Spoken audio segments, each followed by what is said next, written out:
the flag of the United States of America and to the republic for which it stands, one nation, under God, indivisible, with liberty and justice for all. And then we have the minister of Siler Presbyterian that's going to lead us in our prayer for tonight. Would you bow your heads with me? Almighty Father, one whom we serve at your pleasure, thank you, God, for letting us live today, for being able to breathe air, do our work, be faithful, to be responsible. Lord, we ask you to forgive us in our failings. We ask you to open our hands and our hearts to those around us. Burden us for this community to both serve and to love and to care for, to protect. God, I ask you protection on the village council and the staff and all of the neighbors and those traveling through. God, would you keep them safe tonight and bring them home to your resting arms. In Jesus' name we pray. Amen. Amy, do we have people signed up for public comments?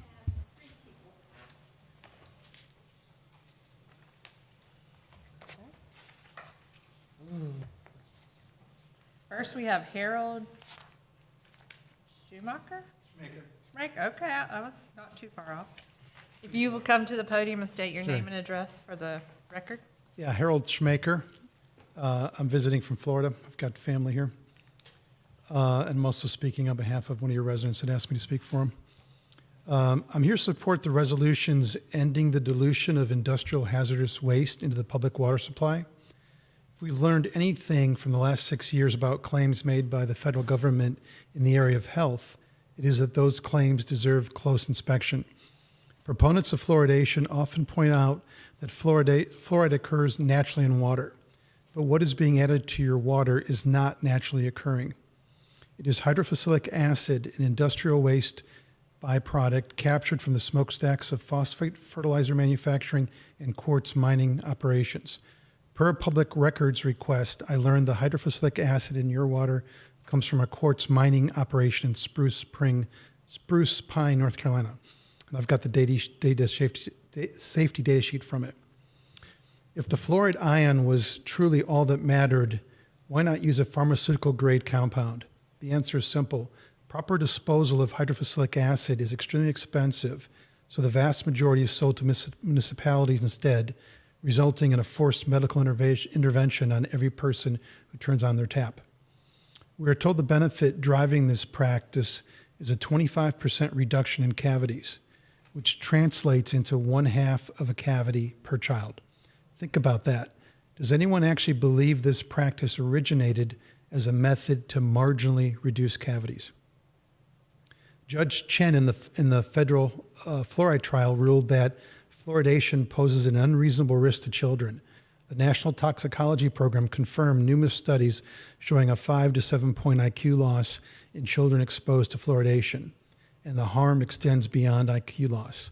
American University conducted a study submitted to the EPA along with a petition under the Toxic Substances Control Act. The researchers were neutral on fluoridation itself, but strongly recommended the EPA prohibit the use of industrial waste as the fluoridating agent. Their study found that the arsenic content in hydrophosphoric acid alone increases cancer treatment costs by over $8 billion a year in today's dollars. The CDC claims fluoridation saves parents $30 a year in dental costs, amounting to $120 million annually across all children born each year. But per a Harvard University study, a 5-point IQ reduction results in about $22,500 in lost lifetime earnings per IQ point. Across the 70% of children exposed to fluoridated water, that amounts at 5 IQ points to $315 billion in lost lifetime earnings every single year.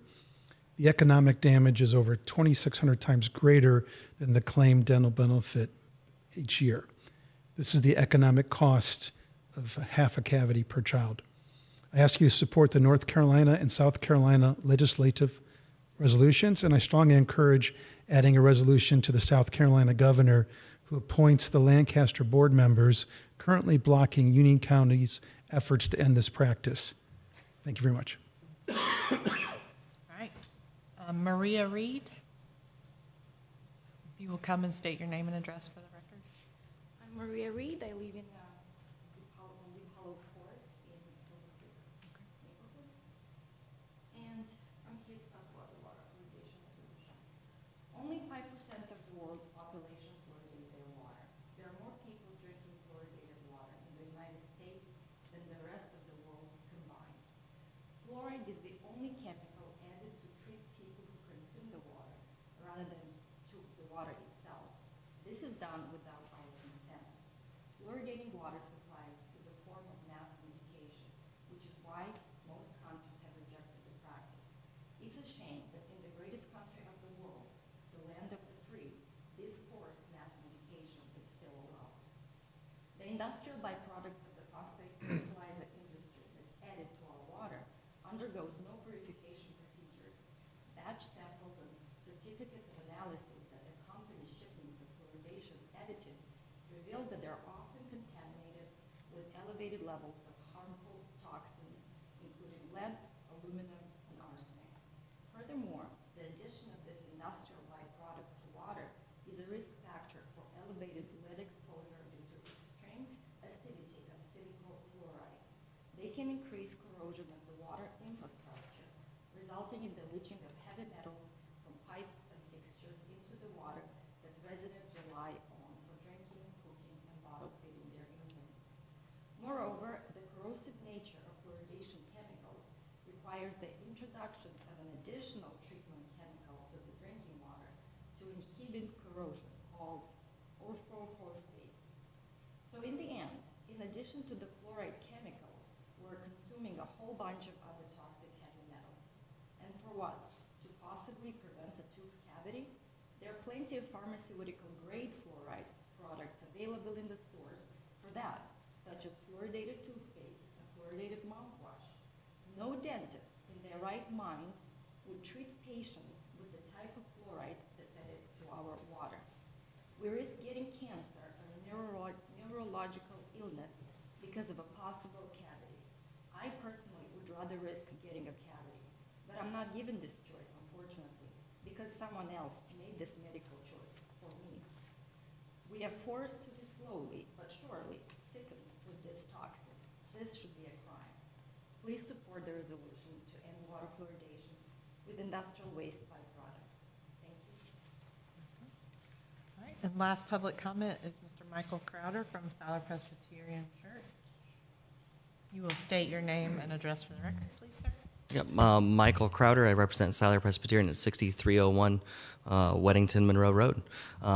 Their DOT widening project is going to be happening over the next 5 or 6 years. We'll see when all the construction gets down this way.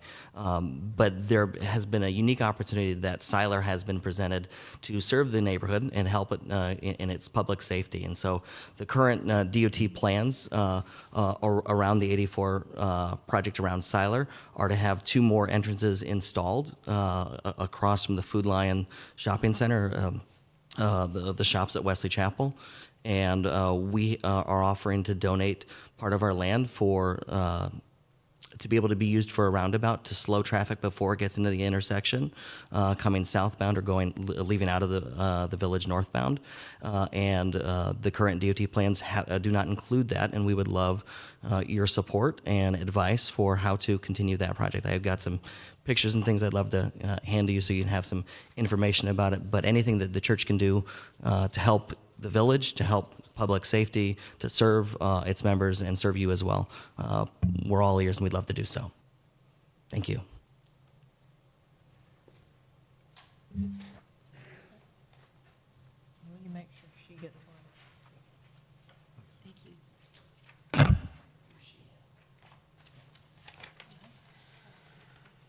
So that leads us to the additions, deletions, and adoption of the agenda. Does anybody have any additions or deletions for tonight's agenda? Okay, so if I could have a motion to approve tonight's agenda. Motion to approve. I'll second. All in favor? Unanimous. And then that leads us to the consent agenda. Motion to approve. I'll second. Any further discussion? All in favor? And then that leads us to Deputy Wicker and the Union County Sheriff's Office report. Hello. All right, so for the month of March, wasn't too bad all in all. There were 52 911 hangups, let's see, 21 accidents altogether, one assault, 161 business checks, 9 disturbances, 5 domestic disturbances, 2 frauds.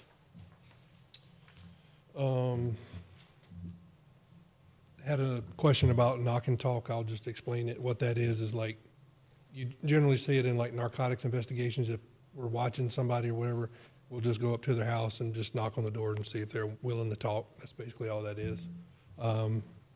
There were 4 larcenies, 1 missing person, 2 poisonings. Generally, that's overdoses. 2 property damages, 20 radar patrols, 3 shoplifters. Food line was hopping there for a little bit. One suicide threat, 9 suspicious vehicles, 60 traffic stops, 4 trespassings, and 11 well-being checks. And all in total, comes out to 1,486 events for the month of March. One of the biggest is your patrolling. Yes, Huge. and I think I Almost skipped 1,000, over so. I think I skipped over the preventative patrols. There were 950 of those. And basically, like I said, that's just riding around neighborhoods, being seen and stuff like that. So,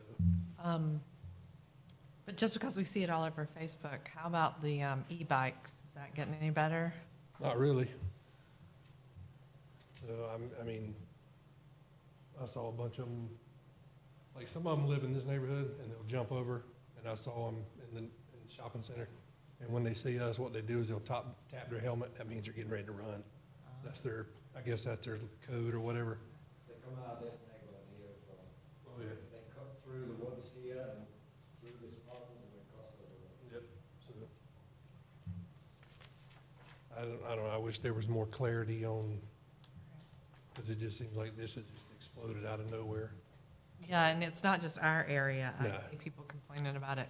Indian Trail, I mean, they're all over the place. And, I mean, I hate to say it, but unfortunately, it'll probably take somebody getting hurt for something to happen. So, but that's all I have. If anybody just has any questions or, I'm sure you've heard about this. Since flock cameras are that's the hot topic now, that's what we're all interested in. Could you share the information about the flock cameras that helped catch a murder in Monroe? so I don't know if y'all saw the news or anything this morning. There was a guy that committed a murder in Chesterfield, and he was caught in Monroe by the flock cameras, because the vehicle he was in hit on the cameras, and we were able to find him and take him. So, Thank you. I mean, it's not, I know people are worried about an invasion of privacy, but it's really no more an invasion than that cell phone you're holding. So, I mean, and it's a really good tool that helps us catch murderers, you know, people with warrants, missing persons, stuff like that, so. I believe also the courts have held that if you're on a public road driving a vehicle, you don't have a right to privacy. Driving is a privilege, not a right in this state, so. Did you find the missing person, by the way? That's one of our frequent flyers. She likes to Okay, sneak away with the boyfriend, you know what I mean? never mind. I'll leave it at that. She definitely wasn't sneaking away with her husband. Interesting shots fired. Yeah. Someone Yeah, just, joy shooting. like I was explaining to Ms. Deb, a lot of times it's, you know, it's quit before we even get there, or it could be somebody that's out, that lives in the county, but somebody, a resident that lives, and when they call, they use their address, so it comes up as Wesley Chapel. I'm not saying that's what the case was here, I'd have to go back and look, but generally, it's just somebody target shooting or something like that. I'm hearing that a lot behind our neighborhood, shots in the woods out back there. Do you ever hear those? Yeah. So, You're probably in teaching in school. I hear when the turkey gobblers stop gobbling, all of a sudden, after a shot goes off, Do what? when the turkeys stop gobbling. Yeah. There's a bunch of them over by me that, you know that one of the guys in the county are taking them down. Oh, yeah. So, We've had one or two of them get hit by a car. That's usually interesting. All right. Any further questions for Deputy Wicker? All right, thank you. really appreciate your time. Yeah, thank you y'all. for your time. Thank you. I did get an email from, well, actually, we'll talk about it down in item number 10. No, item number 8, when we get to that. But it remind me to talk about an email we got from the Chief Deputy of Operations about the contract. Okay. Finance Officer report, Lori is sick and unable to make it tonight. So I do have her updates to share. Let's see. She did email the finance reports out. If anybody has any questions, just let me and Lori know. Regarding preparation for our upcoming budget meeting in May, she still needs parks and End of the month, that's what it's like. Have we picked the date? yes. Fall Thursday. Oh, So the meeting is May 12th at 6 PM, I think, the day after our regularly scheduled council meeting. Where is it? Here, In this room? yes, ma'am. Okay. And no one on council has requested any funds, so if you have a project or need funds for next fiscal year, let's try to get a proposal to Lori. Okay. Amy has some great news. It's a little further down, so we'll talk about that. Mineral Springs, she did just get a copy of the Mineral Springs audit RFP for next year, so we'll be copying that and sending it out to, so we can have a new provider for next year. And any further questions for Lori, we can email to her and get them before May. It was just some of the items on the account, the description, like special activities. Is that what we're naming, like the art contest and the, Amy knows. I just came up with it to describe what the activities you were doing. okay, that's awesome, and that's, Something else we no, I like that, special activities. It makes me feel special. There you go. And there's one here, 514 uniforms? For John and David. Oh, okay, I didn't. Park uniforms. And what about election expenses? What is that? We have to pay for the years that we have people on the ballot. Fun, okay. All right, that's it. Okay, I'm glad those are easy. Any harder questions, please refer to Lori. So the budget meeting, everybody mark your calendars, May 12th, that's a Tuesday at 6 PM. We'll text Deb if she's not here again. Before we move on to the next item, can I just ask one quick question? Our audit, is it completed yet, or are we still in hiatus? I think we're still waiting on it. Thank you. Yes. Well, item C is Amy's good news. So Amy, share your good news. They've opened up registration for the clerk certification training, for maybe for a fully certified clerk, and hopefully eliminate the interim term in front of it. So Awesome, fun. it will be held at Chapel Hill 4 weeks out throughout the year, starting in October. And the tuition cost is $3,650. And President and Council will approve that expenditure. We've got up to $500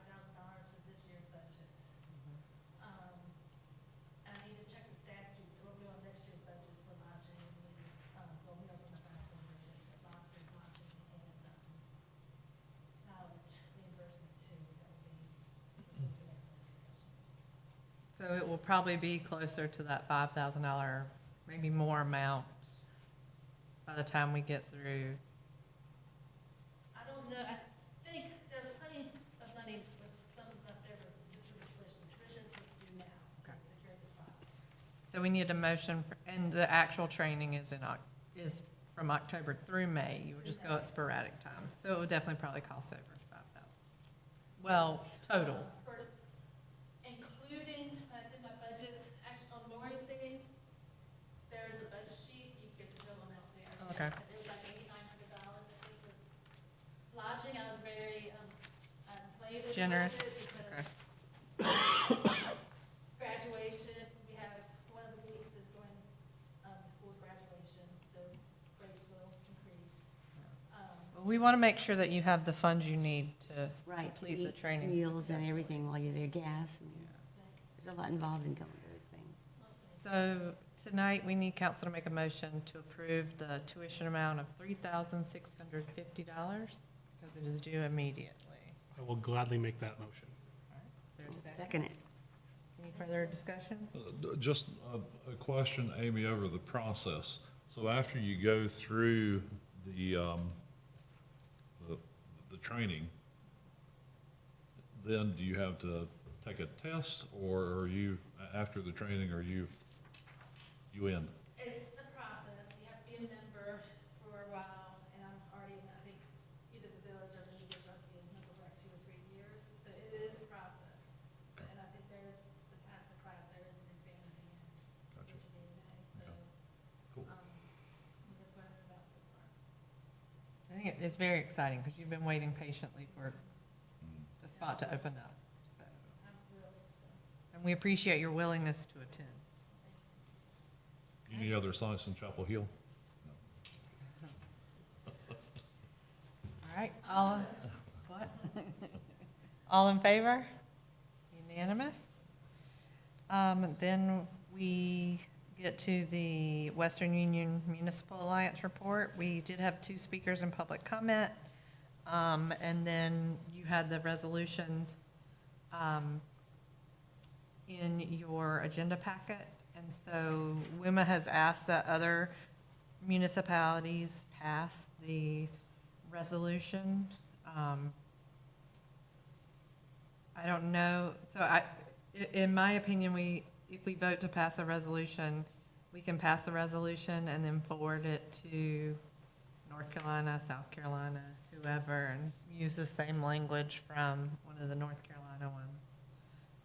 But that it would be up to council to decide if we want to pass the resolution and mirror the language from the North Carolina House Bill one. And the gentleman who spoke also suggested sending the resolution to the mayor and The governor. Governor, governor. So after we pass it, yeah, we can share it with Okay. everybody.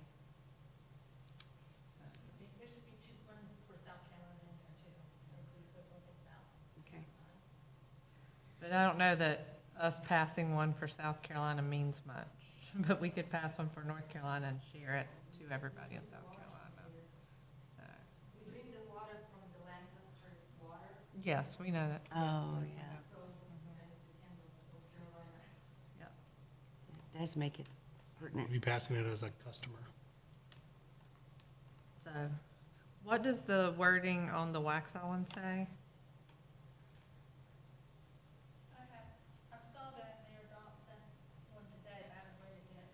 This is the one that was sent from, Marvin. This is Marvin's? Yes. Can you scroll down?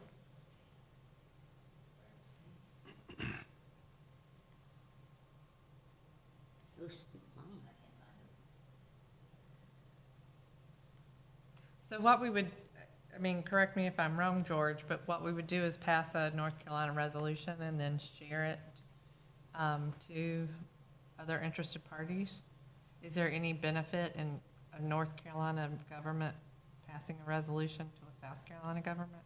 I mean, either one of them have any legal effect whatsoever, right? Okay. So it's more about showing support for a cause or against a cause. So I don't know that there's a point in passing one specific specific to South Carolina, but if you wanted to mess around with the wording and make it more focused, like regarding where the drinking water comes from, then That's a good idea, yeah. do that, so it's not seen as a blanket, but I don't know. I like that idea of passing it based on where the water's coming from, and then it can be sent anywhere. So maybe, council could pass the resolution mirroring these two, and we could have our resident attorney review it and say it's nice before we send it out.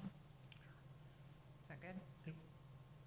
But I can't make any motions, so it's up to you. I'll make a motion that we adopt both, send both these resolutions to North and South Carolina and Or how about that we consolidate these resolutions consolidate these resolutions. to speak to Address- against ag- water coming from South this Carolina, location Catawba Rivers. and having, and then the rest of the stuff in the resolution. Okay. Did you get that in? And then we'll just have Jonathan read over it and put his stamp. Stamp for Sounds approval? okay? You need a second? Yes, sir. I'll second. Any further discussion? All in favor? And then once we get it passed, we will share it on the Sunshine List to Facebook, and Amy will send it to the North Carolina House, South Carolina House. You can send it to the North Carolina Governor and the South Carolina. Excellent. Anybody we think might pay attention. Yeah, good.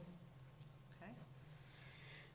Code enforcement report. I am so pleased Brandon left before I could ask him to see that Southern Wipsy is almost cleaned up. Yes, I noticed that. They've been working hard, so that's really, really nice. Code enforcement, I think, is doing well. I think the sign guy's doing well. Does any council have any complaints or concerns? Okay. Fire district update. There is none. I've emailed twice and have gotten no response. So Emailed. Patrick Nyland at the county to ask about the next steps moving forward. I know that they're pretty busy right now with the passing of a elected official and then in their budget season too, so. And it wouldn't happen this fiscal year anyway, so we'll just still keep on bothering them. And then for item D, I will turn that over to Councilman Ayla. Yeah, earlier this year, the Coalition Against Bigger Trucks reached out to the council. I followed up with them. Really, their statement is asking us to write resolutions to each of our elected officials, federal elected officials, to prevent them from passing legislation that would allow for larger trucks, both in length and weight. Their main opposition to it is because of the fact that it's more wear and tear on the infrastructure. Bridges, which they cited to me, I'm sorry, I don't have the numbers in front of me. They cited that, so many bridges are already in a failure or near failure state and within North Carolina alone, across the country, that roads are deteriorating at a quicker rate. And there's also higher incidence of accidents because larger trucks take longer times to stop. So they did send over their draft resolution language. I don't see anything particularly wrong with it or any issues. So I wanted to put it in front of your board, in front of us, to make a decision on whether or not we're going to be moving forward. They did reach out today and ask for a follow-up because apparently legislation is moving quicker than they anticipated. Does anybody have an objection about passing a resolution against? Well, I don't know that I know enough about it. I mean, larger trucks, what are we talking about? Additional, when you say larger trucks, they can only get so big. Yeah, so there's additional weight, Yeah. basically going from, let me get the white paper she sent me up.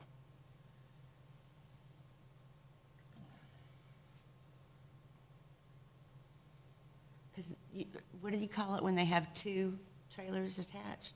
There's a name for that, but, are they? Tandem trailers, I'm sorry? the tandem Yeah. trailers. Are they talking about doing three or, I think it's just more weight in terms of allowed on the actual truck itself. So like, take your standard truck and make it weigh more. But also that includes longer lengths. So She did not give me a whole lot of information. Isn't there a law about the weight that a truck has to be anyway? There is, and this is the law, so Congress right now is considering upping that weight limit to make them larger, to allow greater sizes on them. I don't see the white page. David, what do you think about that? I'm like you, Deb. I don't know that I have enough information to really discuss it. I mean, I see the resolutions, but,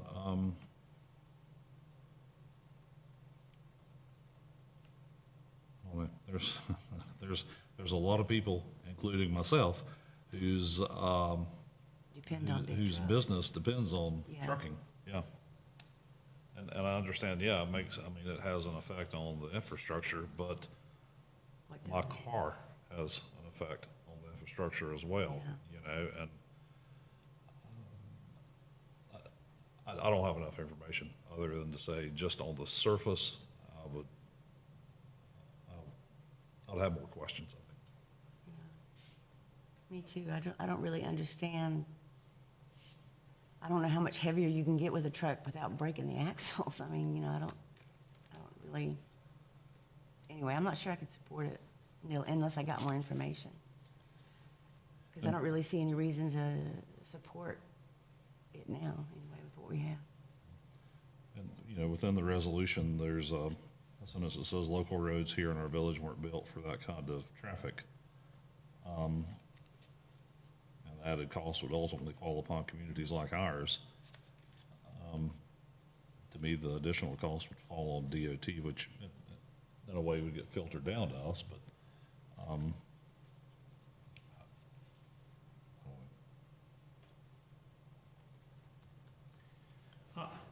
And I'll say that it was difficult getting a hold of her, and then it was difficult getting information from her. So I don't have any,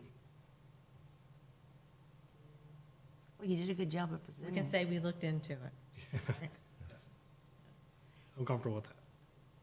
And I cannot find the little blurb that she sent me. I'm sorry, guys. It's okay. Maybe If I we, find it, I'll send it to everybody. well, thank you for looking into it, Jonathan. I appreciate that. You're welcome. That leads us to the Union County Sheriff's Office contract fiscal year 2026-27. I'm gonna turn it over to Jonathan to talk about his idea, but I did want to share that,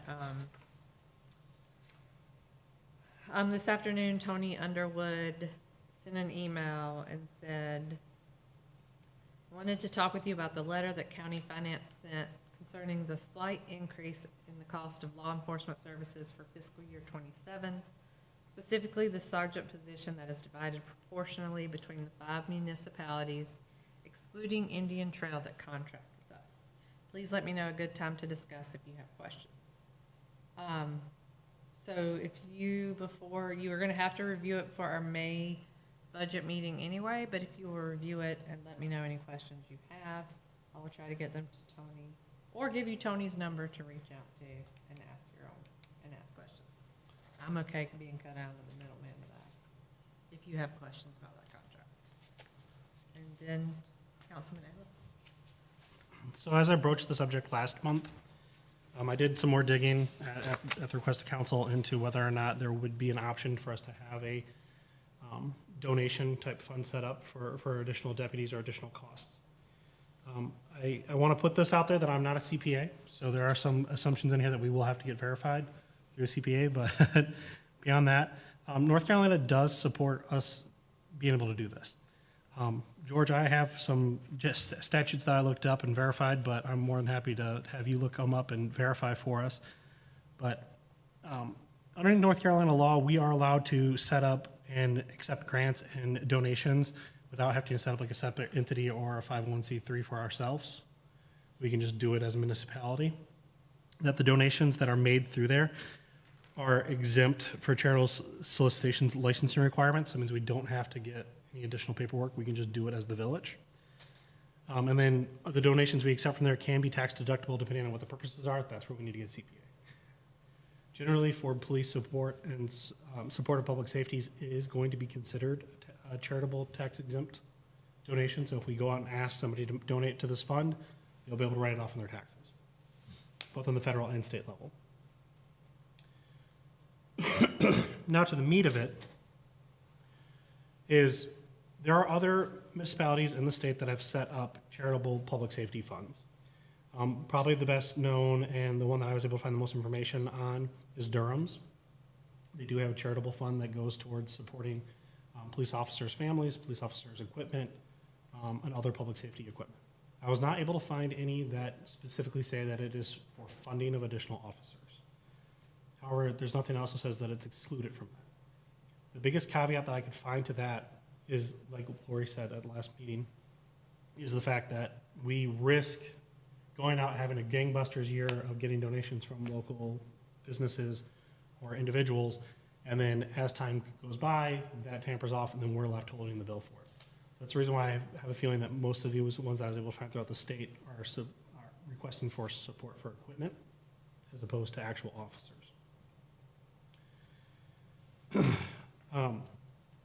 Some of the things that we'd have to be considerate of is the fact that all donated funds would have to go into a special earmarked fund.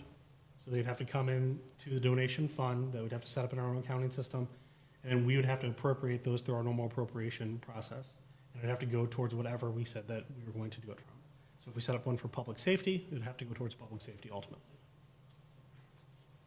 We'd have to provide each donor with a written acknowledgement confirming the amount and the reasons for the donation, so that way they could have it written off. Seems pretty straightforward. If we wanted to move forward with this, the next steps we'd have to ask George to review the framework that we would set up. We'd actually ask him to help us draft the framework to set up the entity and the solicitations. We would have to authorize the fund to be set up. And we'd also have to authorize village officials to actually solicit the donations for this purpose. Because we'd have to give permission to Amy. Resolution and then forward it to whoever wants to go out. North Carolina, South Carolina, whoever, use the same language from one of the North Usually default Carolina would be the ones. clerk. But that would be up to council to decide if we want We'd have to to have Lori set up. pass the resolution and mirror the earmarked account language within the from accounting system. And we could track the North each Carolina donation. House Bill one. Track each donation that comes in, put it into that special fund. Then, of course, we'd have to reach out. And the to gentleman who businesses. spoke also suggested sending the resolution to the mayor and the governor. Governor could ask Governor. for the sheriff's department to get the stats and after we numbers pass it, behind yeah, that. we can share it To with actually go out and show like, hey, you guys are vital members of our community, but we also need your help funding additional resources that are needed in this from us. And then finally, we'd have to take those funds. But and I don't know donate that them to us the passing. fund. Some of the things that we have to be very careful of, there's no quid pro quo. We cannot go to the businesses and say, hey, if you do this, you're gonna have more cops in your parking lot. It doesn't work that way. It will be sheriff's deputies for the village. Just because they're here more would mean that they are more responsive to the businesses, but we can't promise them that they're going to be sitting in their parking lot from 8 a.m. until 5 p.m. or whatever times they'd be. Be like, no, you're funding someone for the full sheriff's, or for the full village. And for the transparency, again, we'd have to track, everything would have to be tracked in its own funds, allocated their own ways, and listed out. Additionally, I went through and looked at it, that there's about 56 active businesses that have storefronts within the village right now, which would be asking for a donation of about $2,500 from each of those, understanding that some businesses have greater flexibility with profit margins than other ones do, to fund one additional deputy, and about $5,000 to fund potentially up to 2 additional deputies. I would suggest that we go out and we ask for the donations of about $5,000, and then we could bank that additional money for the next year if we want to continue this and do a 2-year pilot program. But there's a lot to figure out, and there's a lot of moving parts. So it probably wouldn't be until 2027, 2026 before we could fully implement this, just given the year of time it is right now. Any questions? Excellent work. I can tell you that's the work you did. I just, like you said, there's a lot of moving parts to that, and it's, I just don't know that businesses are going to be in a position where they're going to go, yeah, here's a check, $5,000. I mean, some of them might, but they're going to have to go through corporate to get permission. Some of the smaller mom and pops aren't going to have that kind of money, I don't think. I think I'm going to say the dirty word here, I think it'd be easy just to raise taxes. Like, you know, we're the lowest tax rate in the whole county, and raise it minuscule amount, but it still would, you know, be sufficient to, if we want to get another deputy, I don't know how much we'd have to raise it, but it wouldn't be a whole heck of a lot. I'm horrible in math, so I hope I got this right. I took the amount, 147,892, and I divided it by 9,000. That's how many residents we got, right? Ish. Not quite, but ish. And that comes out to $16 per resident.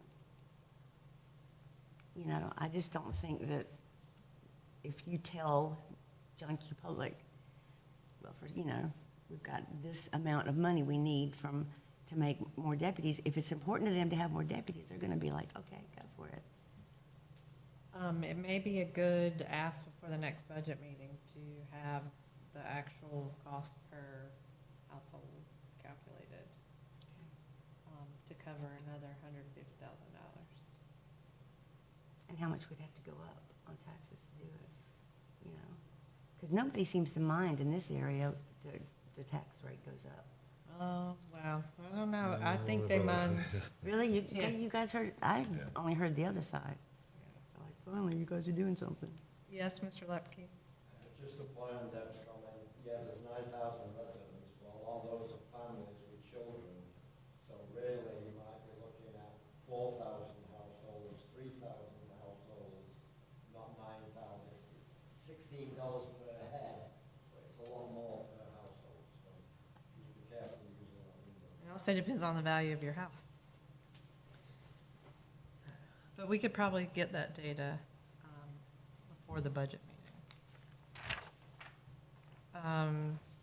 You heard Jonathan's work. Is that something we want to continue moving forward on? Do we want to wait till after the budget meeting?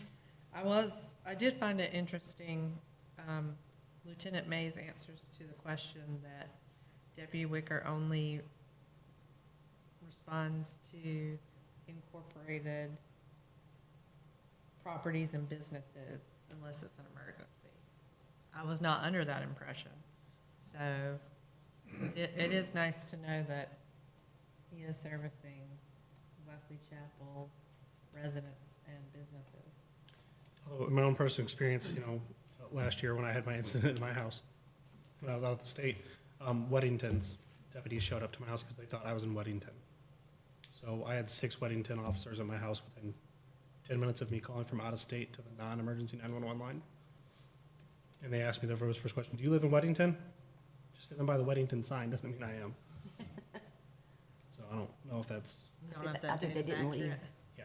I bet they didn't leave, though, did they? No, they did not. Yeah. I would, you know, I asked about a map or a list and we didn't have that. You can put that back on us, right? Yep. So, It would be interesting, have you talked to any of the businesses at all about making donations and stuff? It'd be interesting to see how they'd feel about it. I think we need to have the numbers to go in and support and show that, like, hey, you look at, you guys are using this much police services. It'd be nice for you guys to step up and help out the community. We could set up a tiering structure, like if you donate X amount, you get platinum star status and whatnot, and make it so that it's something that they can promote on their own. So like, hey, look, we're a valuable member of the community. We're a platinum star member to the public safety of Wesley Chapel. But give those who give a certain amount of plaque. So they look at, this is the donation level that you're making to help support us, which would be nice, and I think it would drive some of the business. Some of the bigger businesses, I don't think we'd have much of an issue with getting a small donation, although there is some, there's some debate back and forth with police forces and funding that we may have to look into that, might cause them. But we also have 3 banks right here. We have high traffic roads going both ways, so that they're targets, and they're getting hit, and then those people are skedaddling on out. So I think that we generally have good reception to it, especially at such a low price of $2,500 to fund a second deputy. I think we'd have some takers. We'd have some who are gonna wanna donate much higher than that, but then there are other smaller mom and pops that have a very tight profit margin that probably won't be able to donate that much. And there's no concern about carrying it over for fiscal years. So like if you started, if we piloted it and started collecting money fiscal year 27, 28 to put into practice 28. From what I've seen, as long as the funds are allocated to what we tell them it was gonna be allocated to, it should be fine, because it's not a budget, it's not a grant, it's a donation to the village to use as we see fit. But George, please let me know if I'm wrong on that. I think that's right. I mean, I'm gonna have to do some more digging as we go along and draft the policy and this, but I think generally that's right. But is it sustainable? I think that if we start to see a lot of the value for it, if businesses start to see quicker turnaround times on their apprehensions or higher patrols, like Deputy Wicker was talking about today with the bikes. As soon as they pull up, they scatter. Wouldn't it be nice to have an additional officer here beyond just the 8 hours a day that Deputy Wicker is, that can patrol those and, you know, chase the electro bikes out of the parking lots? So I think that there's a cost benefit analysis, but I do share the same concern that Lori had last month, is that eventually this will kind of run its course and the businesses are gonna be like, no, I'm kind of done. We don't want to donate additional, especially as prices keep going and going up every year as we see with the contract. So there might want to be a plan for us to be able to assume those costs within 5, 6, 7, 8, 9, 10 years. So I do share that major concern with her. It would definitely be a 2 or 3 year pilot program.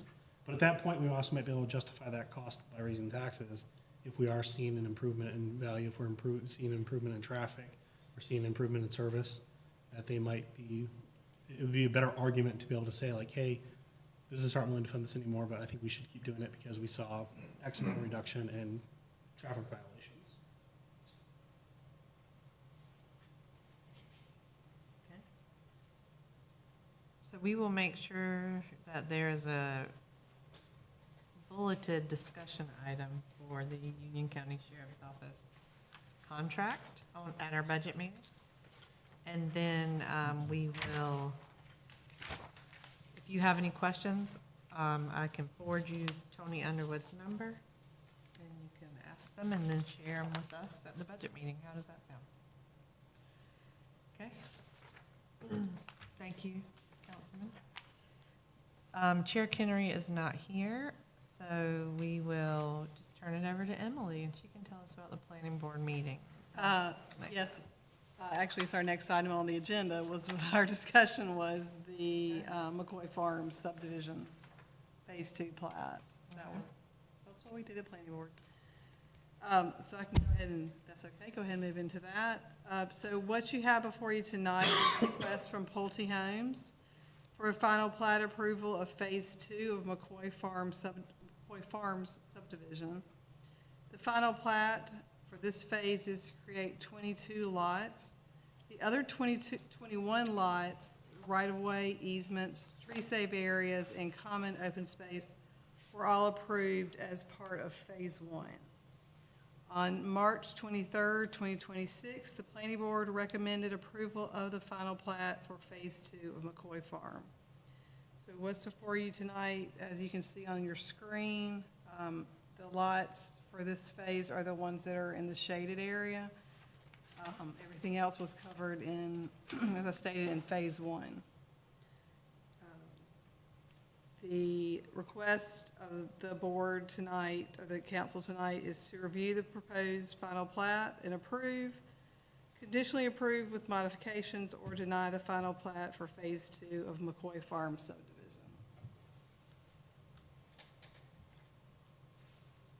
These all say Phase 1.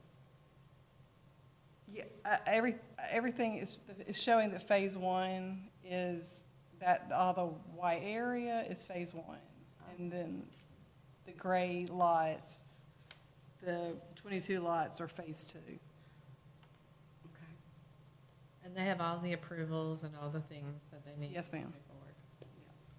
Yeah, phase two is what, I mean, phase one was the one that had all the open space, the tree save area, the stormwater, the roads, all of that. It was all covered under phase one. And this is the last phase? It's, or yes, just two? this is it. We also have, as I say, we also have a representative from Pulte, but I can answer any more questions that you have. Questions for Emily, or would you like to hear from Mr. Pulte?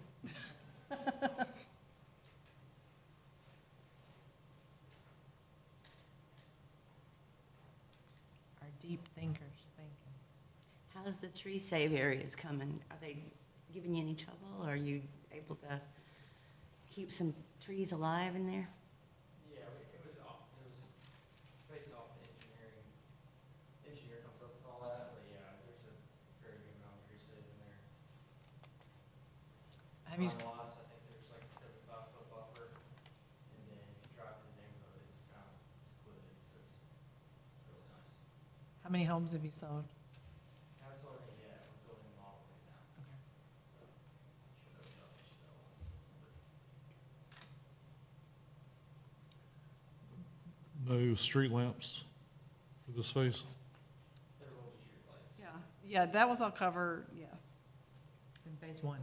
yeah, because that was part of the streets were all under. Understood, but the street lamps are not indicated on the plat map? I mean, is that normal? Oh, no, that's all covered under the preliminary plat. Okay. This is still considered a conservation subdivision? Is that right? Conservation subdivision, Yes. which you, okay.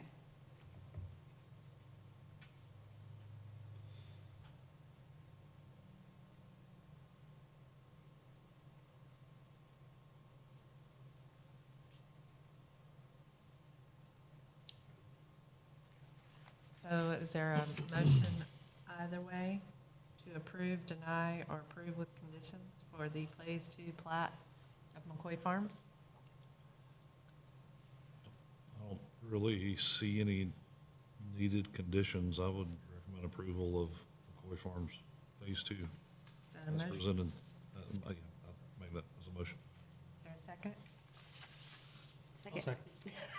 second. Deb, all yours. Any further discussion? Thank you to Planning Board, and to Emily for your hard work on this. All in favor? Unanimous? Thank you, sir. Thanks for coming. Next item on the agenda is infrastructure and development updates, residential development for Aurora at Price Mill and Quintessa Phase 5. Those are still in the preliminary plat process. We should hopefully be seeing Aurora soon. It's engineering, we've got a lot of the approvals done, just need one final review by engineering. So that's what we're waiting on for that, so hopefully that'll be going next month. Quintessa, they're in review, we've sent them comments, so they're reviewing our comments right now, so. No real updates other than they're still all in review phase for the preliminary plat. So just to remind y'all, Aurora, it's a total of 35 lots, and this phase of Quintessa is 15 lots. Village Commons, there hasn't been any new permits issued for Village Commons. Did have an email from an adjacent property owner about noise issue. We've talked to Aston about that. Aston was very responsive. He's going to talk to the general contractors. They're doing everything within the correct time frame, but they are going to have a conversation with them about being more, they do back up to residential, and they need to be a lot more aware of the times that they're doing things. How can they be quieter? I don't know, but he said he was going to work with them. Okay. They're trying to be good stewards. So the complainant was happy with the answers he got from Aston. So that's all I can hope for. Moving on to, I'm sorry, do you have any questions about Village Commons? Okay. Road improvement projects, no updates for NC 84 Potter and Chamwood Road, or Newtown and Billy Howie Road.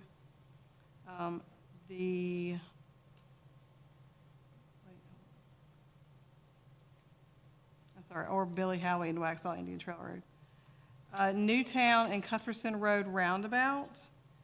We did get an update on that. There is no change in the request for payment from NCDOT. The village agreed to pay $300,000. The agreement was in 2024. And so they're not changing that. They're moving a few money around within their own internal budget, but it's not changing anything for us. The current let is dated May 31st, 2008. So the village will be requested to pay the agreed upon $300,000 in March of 2028. So that's the update for that. Lester Davis and Newtown Road is part of the critical intersection program. We're hoping to bring the proposed critical intersection report to planning board in May and then to council in June. I do have raw data, if y'all are interested, from the responses from the online survey. The official data will be in the report, but I do have a copy of the raw data if you're interested. It was basically split down the middle on the two different proposals. We've got some more time to talk about this, but at our last staff meeting about the critical intersection program, the engineers that we hired to talk about it and DOT, everybody kind of came to the conclusion that the possibility of, in their report, instead of saying we pick A or B in their report, that actually, because the general public seems to be okay with either one, is to actually put both of them into the report. So, I know. And is to put both of them in the report, so that way, when we're looking for projects, we can, at that time, one may be a little bit better based on money or something like that, but you have both of them in the report and all the data to back them both up.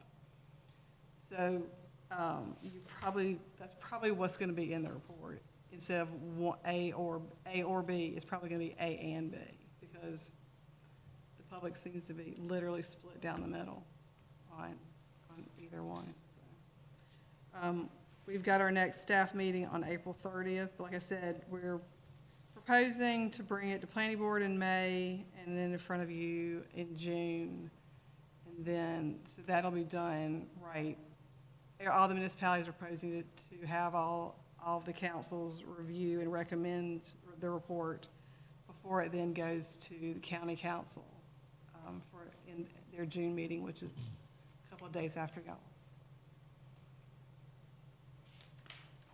And the developer-funded turn lane at Cuthbertson Road is done. That was very good. So in 2028, it'll be redone into a roundabout. I hope everyone is happy. Okay. Any further questions for Emily?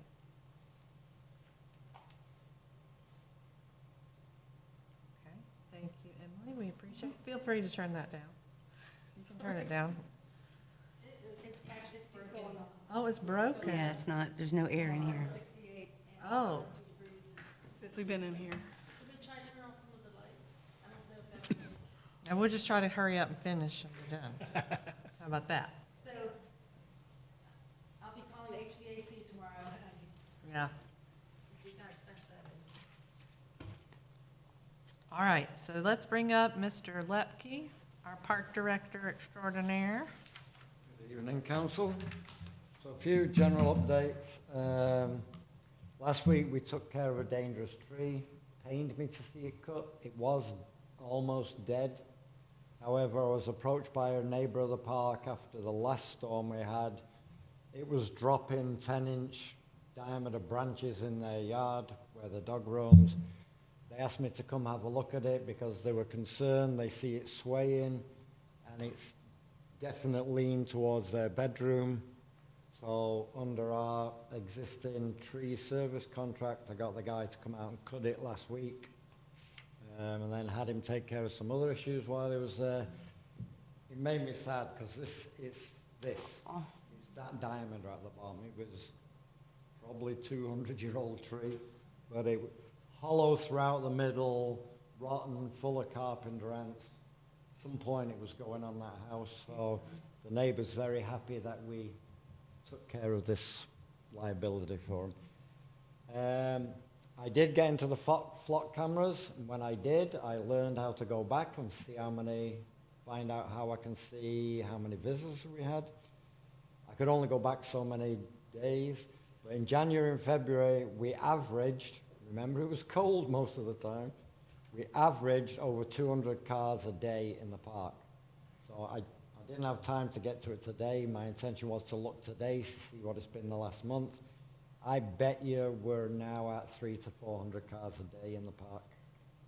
The mini golf, incredibly popular. I think I'm going to have to start leaving more clubs out because there are people waiting for a family to get off to hand them the club so they can start their game.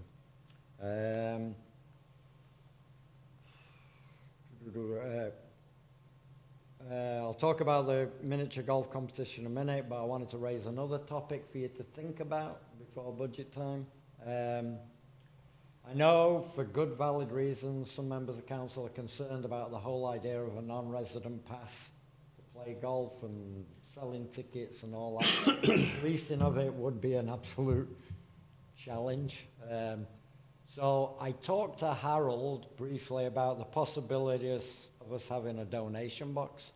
And to one of your earlier points, Harold said it's not a major issue to create a dedicated revenue line that can then only be used for certain expenses like your police safety line. He said it's not a big deal in the BlackRock thing. You create it and revenues go to that. He said, we're going to need, if we consider a donation box at the park, there are a few things we need to consider. We need to have a written policy and procedure in place. One of the things he suggested was that anytime the box is opened, we have 2 people to witness the count of whatever was put in the box. We keep a log sheet. The box was opened on this date. We counted $85. 2 people sign off on it. We then keep it in a lock box inside the lock container. And then we bring it with the log sheet that 2 people have witnessed the count of the money to Amy. She signs off that she received every 2 weeks, she got the log sheet and the money, and then that gets deposited in the bank and allocated to the mini golf expenses thing. Because at some point, we're going to have more expenses. Replacing golf clubs, replacing balls, flags, eventually replacing the surface. What about cutting out the middleman and doing a QR code? Yeah, we could do that too. We could create a Venmo account or something, and they could go straight to it. We could do that as well. But I think a donation box is good, though. old people don't do Venmo, trust me. Yeah, both. I think that's, Both. yeah, both. It'd be nice if we could go Venmo account, linked to the same revenue stream line, and the cash thing as well.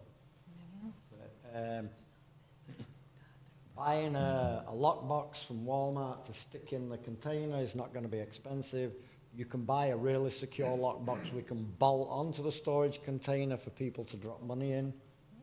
So I think that's a compromise for us getting some revenue so we don't foot the bill for everything and we get non-residents giving us some money towards it.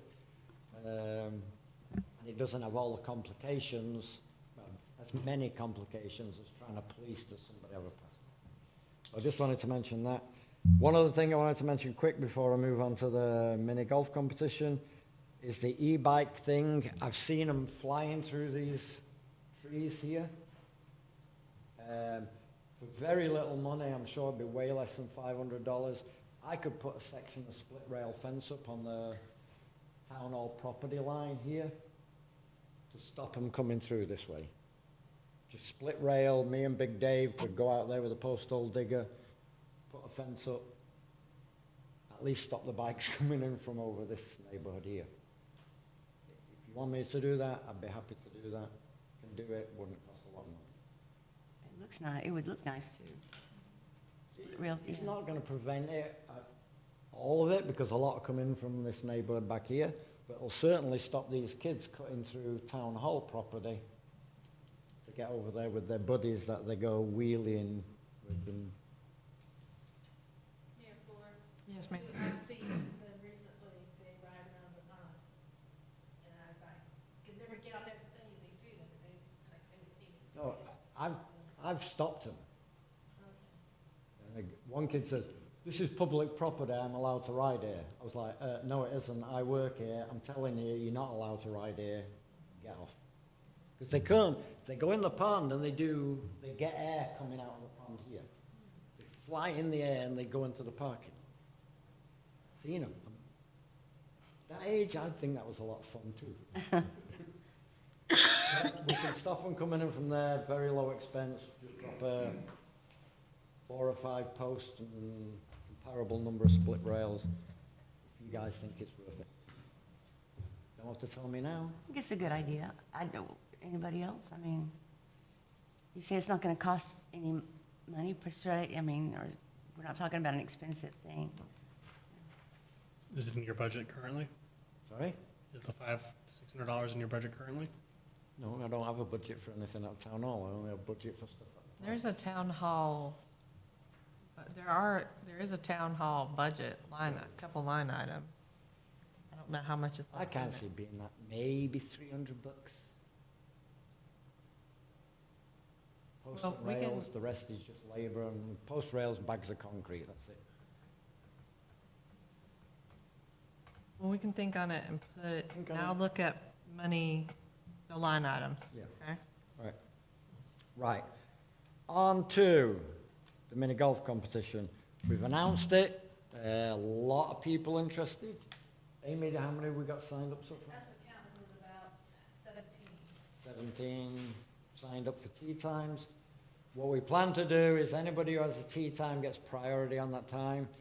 We get walk-ins to get the first available open slot, tea times every 5 minutes.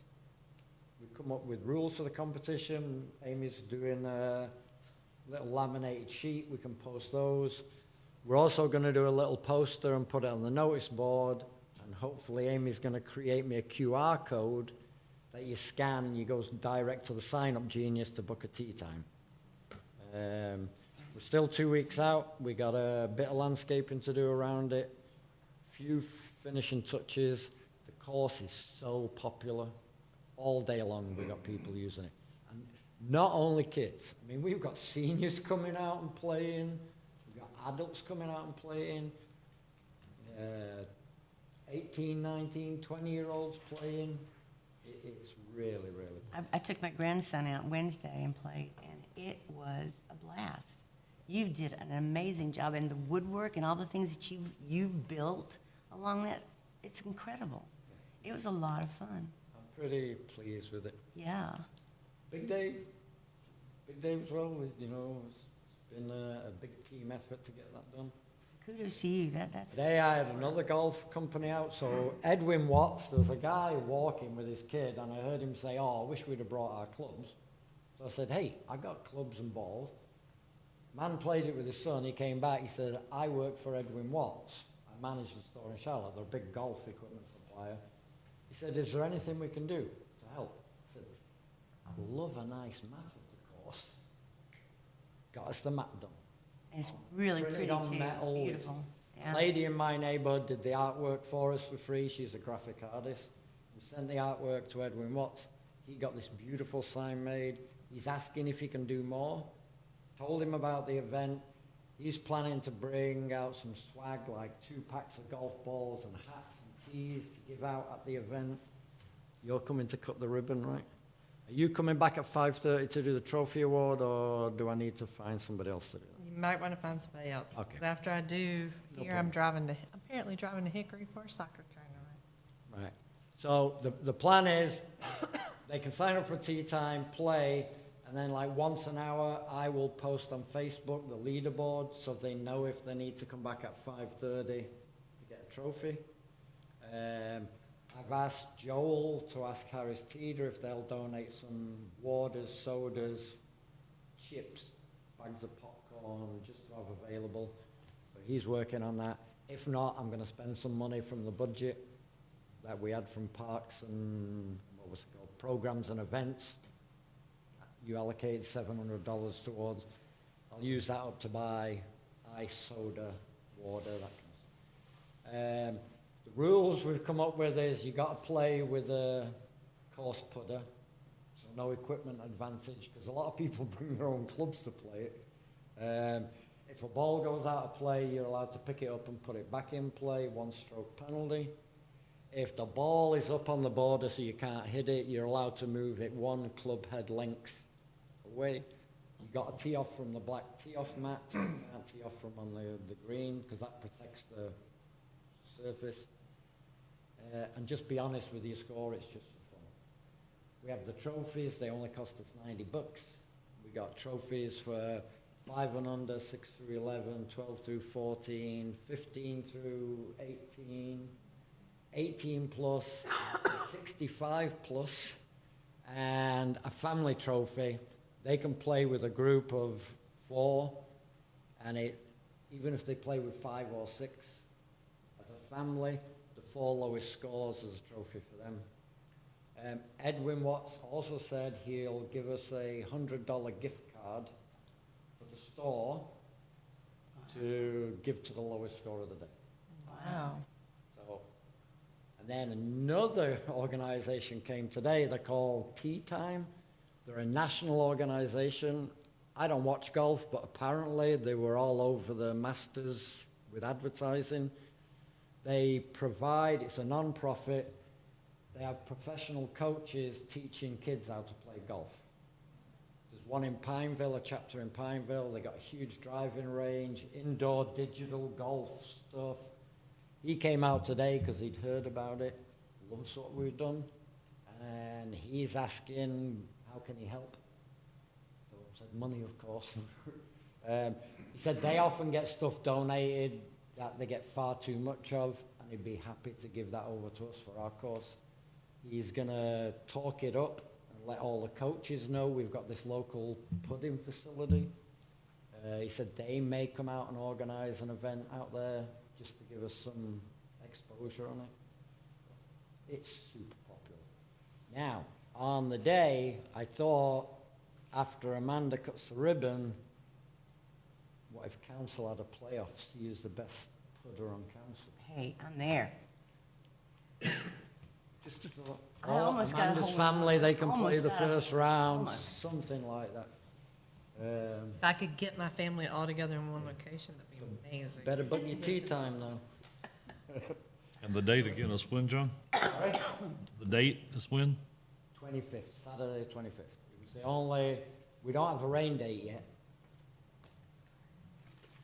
I forgot. Somebody's gonna get me a rain date in case we get rained off for that day. Right now. And the times? So ribbon cutting at 9 a.m., first tea time 9:10, last tea time 4:55, trophies 5:30. If any of you come, you can play the first round with me. Yeah. Yeah. That'd be fun. So all done, looks organized, pretty low cost thing, I think it, and it's not going to overwhelm the parking because everybody's spaced out throughout the day. A few cars come in, they play, they'll leave. So I think it's a good event that doesn't present us with parking issues. So I'm excited about it. I'll be there all day. I'm going to bring out my old band music system, we'll have music going, we'll have soft drinks and some snacks. And it should be a good fun day for the. Do you have an idea for who you would let hand out the trophies? I can do it, Big Dave can do it. If anybody on council wants to volunteer to come at 5:30 and hand out the trophies, that's fine.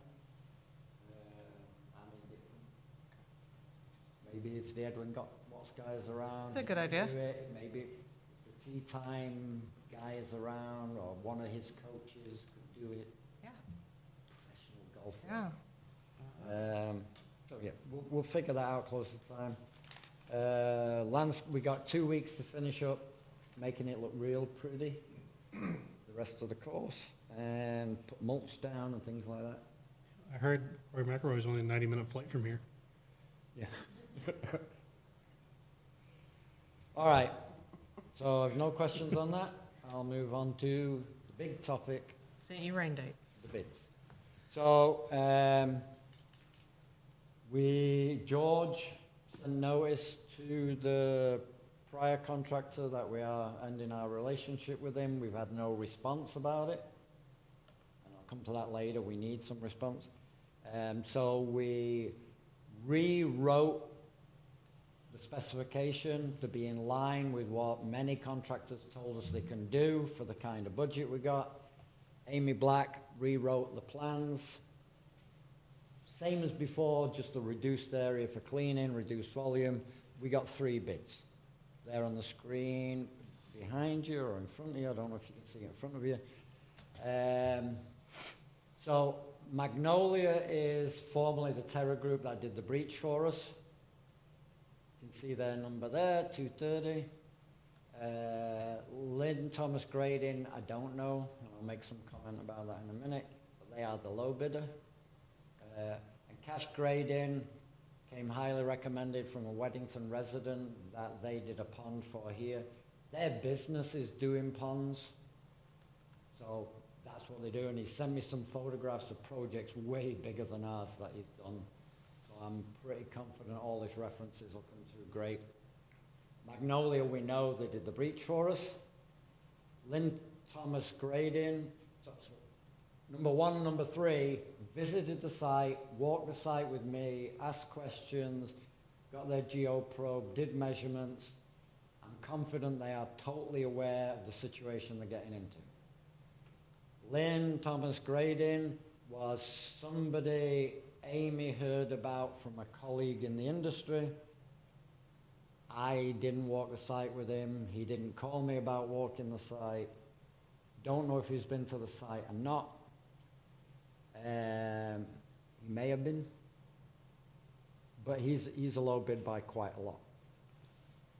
Now, one thing, and this is a question for George probably, one thing I noticed on the Lynn Thomas Grading, we asked for 3 references. He gave me the same reference on all 3 lines. Duke Energy, Duke Energy, Duke Energy. Different name of a person at Duke Energy and a different phone number. I don't know if that's sufficient justification for us to say he didn't comply with the bid because they only provided 1 reference. I think that's a question for George, whether that would be justification to not accept that bid and accept a higher bid. The other 2, I'm completely indifferent about. I'm pretty confident from knowing the guys, meeting the guys, walking the site, that they're capable of doing it. Interesting that they're so damn close together, and the other guy is lower. So, George, you got any? I mean, it's kind of up to council. I mean, it could very well be that that's 3 separate projects, 3 different. I mean, Duke Energy's got a lot of projects going on, right? So it could be that those are 3 entirely separate projects, even though it's under the same umbrella company. So I think that's, or it could be just the 3 people he's dealt with on the 1 project at Duke. I mean, we don't know, right? So I think that's up to y'all. I mean, if you wanted to reach out and contact the references to find out. The other 2 listed 3 distinct separate references. Well, the fact that Lynn Grading didn't even come out, Well, I don't, he may have come out and just, I didn't meet him, he didn't ask me to go to the site, he may have been, because I told him, park's open, you can come whenever you want and have a walk around. I just don't know for sure that he did, I don't know that he didn't, I just know the other two absolutely did. well, I was really impressed with what you said about cash grading. And they sound like, and they're not the highest, so that's good there, but But I know the other guy, Lynn Thomas's grading, has been following up with Amy, looking for the results. So I think we're gonna need good and legal justification for not accepting the low bid. not required to accept a low bid, are you? Well, if there's, no, you're not. I mean, because this isn't, well, no, wait, this is the request for proposal, right? Yeah. Yeah, so, I mean, you could disqualify that bid if you believe that format doesn't comply. So, I mean, I think there's enough ground there to reject it based on the fact that there's not three references, but that's, I would say that's your election. That would make cash the low bidder.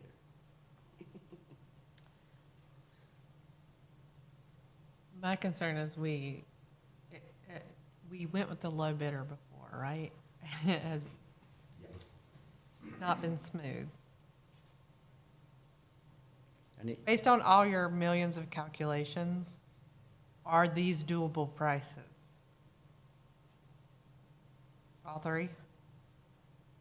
well, I don't, I'm surprised one is so much lower than the other two. But I was surprised about that with the previous contractor as well, and we went with him anyway. I mean, the way I approached this was, I asked several contractors, a couple David recommended came out, Magnolia came out, Cash came out, Winchester Grading, I forget the name of the other one you recommended, they all came out. And I basically said, look, this is how much money we got. We got somewhere between 200 and 240. Can you tell me what you can do for 200 and what you could do for 240? They all took the drawing of the pond, drew me some lines.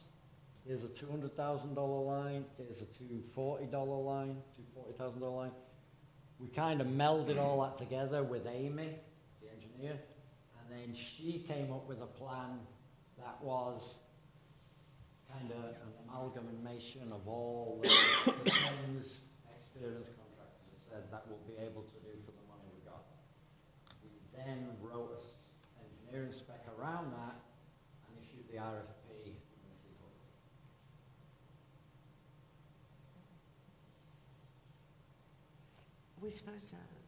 What are we supposed to do? I was looking up these three different people at Duke Energy to see if they worked in the same department.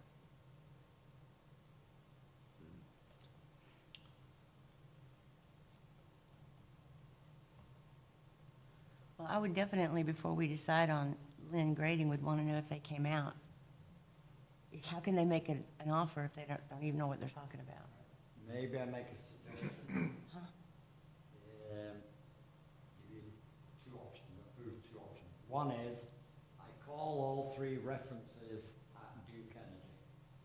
If they were in fact, as George said, might be a possibility, three completely separate projects that are comparable to ours, a big pond job, we go with them. If it turns out it was all the same job and it's three different names and they've only got one reference, we disqualify them from having one reference and we go with cash grade. Does that make sense? Yeah, but I'm nervous about taking it, even if it's three different jobs, unless we find out they came out. I don't have any confidence in Three it. different jobs of similar scope. Yeah, but I mean, if it didn't come out to the park, if you call and find out they did come, that's fine, but if they didn't even come out, that would be a concern for me. You know? It is a concern for me, not knowing whether they came out. Yeah. Because, you know, Bobby walked into a buzzsaw that he wasn't ready for. Being a low bidder. And it's Only when he got on site and started exploration, he threw his hands up and said, I can't move forward. David, you're my go-to contractor question guy. Is Lynn Thomas Grading, are they local? John, do you know? No, his address is on the Polkton. bid sheet. Polkton. Popeton, okay, I'm sorry, I didn't scan over far enough. Yeah, I agree with Deb, with especially considering the issues that we had with the former subcontractor. I think seeing the site would be paramount to bid. I also agree with George that if it was one project, then he doesn't meet the specifications of the 3 referrals. If it was 3 different projects, then I would much rather have a company that's done work for 3 different groups of Duke Power than I would 3 individuals. I think the specifications may be a little bit stricter with Duke Power. One thing I do like about the cash trading one, if you note where his dump site is, it's a farmer right here on Will Plyler. Apparently, farmers love that silt. Oh, it makes the ground so fertile. So they're gonna dump it and let it dry out, and then he's gonna spread it in his fields. Wow, that's neat. What would they do with the crime scene evidence found in it? All the dead bodies. Probably good nutrition. That's organic too. At this point, it's all. Maybe just get ready for calls about, smelly stuff in that neighborhood that day. As long as it's before they have them call me, please. Can a proposal be rejected for not having a site visit? Was that in the requirements for the proposal? What was what in the The proposal? site visit? Site visit. Requirement in the No, proposal? we just said, the site's available for inspection between this hour and that hour, 7 days a week. I didn't mandate that they do a site inspection. Yeah, I would say no then. It wasn't mandated. Can we have damages added to the contract that if they fail to comply with the contract and are in breach, that they are responsible for covering the cost of it since we're going to lose the grant to it? I mean, we can, whether or not they decide to agree to it. If they don't, then you can move on to the next person. But you can't force them to accept that. No. But we could write in the contract to have extenuating damages because of the fact that if they're not up to the task and they underbid and going to come over, we're going to lose the grant, which puts us in a bad spot. So the next step, once we decide how we're gonna decide which contractor, I'm gonna take the same contract we had with Barbie, same language. George has already reviewed it, but I'll run it by him again when we change the volume, the same as the Barbie contract language. We're just gonna change the volume and the area, which is in the plans anyway, and the contract refers to the plans. So it won't take a long time, I don't think, to go from deciding to getting the contract done, and then they can go off and get the performance bond. You can see from the dates of how long it'll take them from being told they've got the contract to when they can start. Days to completion, we're well within, we do that this week, we're well within the June deadline, so we may not have to go to encumbering the funds with the state, which Laurie says is more paperwork for us. So if we can get it all done and dusted, we can be rocking and rolling 2 weeks from now. So what I'm hearing is investigate the 3 job sites, if they are projects similar in scope, 3 separate projects. If they're not 3 separate projects, that would disqualify them from, and we would go with cash grading. And that we would like added to the contract some language about if it's not finished in X amount of days, then we have to return the grant money. And if they walk away, then we move along. So on the language regarding they're on the hook, if we have to return grant money, is that what you're saying? It would be extenuating damages. That if If they're unable to To me, complete, it's a moot point, because we're never gonna have to return the grant money. We already know from the Never grant say people- never. We know from the grant people, if we have a signed contract with a completion date by the deadline of June 30, and circumstances occur that push us beyond the June 30 deadline, we can avoid having to give the money back, as long as we give them a heads up. We're not gonna hit the June 30 date because our contractor bailed on us, and we were delayed by 30 days. We had 8 days of heavy rain, the contractor couldn't work, but we expect to complete by mid-August. They can encumber the funds. my fear is that we Not- get in the same situation we do with Barbie. We give everybody we give him the clearance, he starts pulling out there, he goes out there, oh, I can't do this. So then all of a sudden, it's a month of back and forth with them to get them to come out there and do it, they don't do it, and then we don't. So in that case, if we'd have been in the situation with Barbie, the documents actually require they submit a performance bond, 110% of the contract value. If Barbie had done what was in the contract, which was, give us the performance bond before you start working, we would have been getting a claim against that performance bond now. So these guys have made it all clear to them, you are not rolling equipment on site until we have that performance bond. So we're not gonna let them do what the prior contract did. If for some reason this does fall through, the first person, are we gonna have to rebid it again? I mean, I think you would. 110% of 173,000 would put us at 200,000. So we'd still end up being $30,000 short. No, we've already spent a bunch. That's documented. You know, but if the performance bond is for $201,000, 1.1, yeah. yep, and then they can't do it and we have to go spend it, we're already at 230 or 230, $230,000, we're still at $30,000. So that performance bond still is not going to cover what our potential damages are. Based on that math, that's right. Then could the clause say, potential damages that exceed the performance bond up to 250,000, 230,000? I mean, you could craft, I'm not being flippant here, you could craft a liquidated damages clause in the event of breach with any, you could put $1 million in there if you want.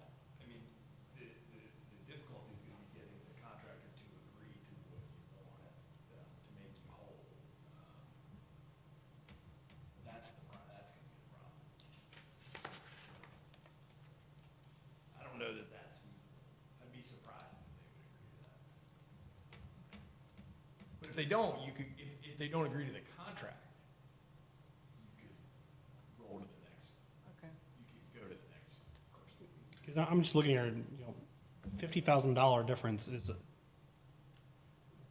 big difference. So that's my fear. I would really only put it on them. Because again, I don't want the same situation to happen with Barbie where we're left holding the bag. A couple other points, while you're still noodling who and how, a couple other points. The former contractor still has all these mats on site.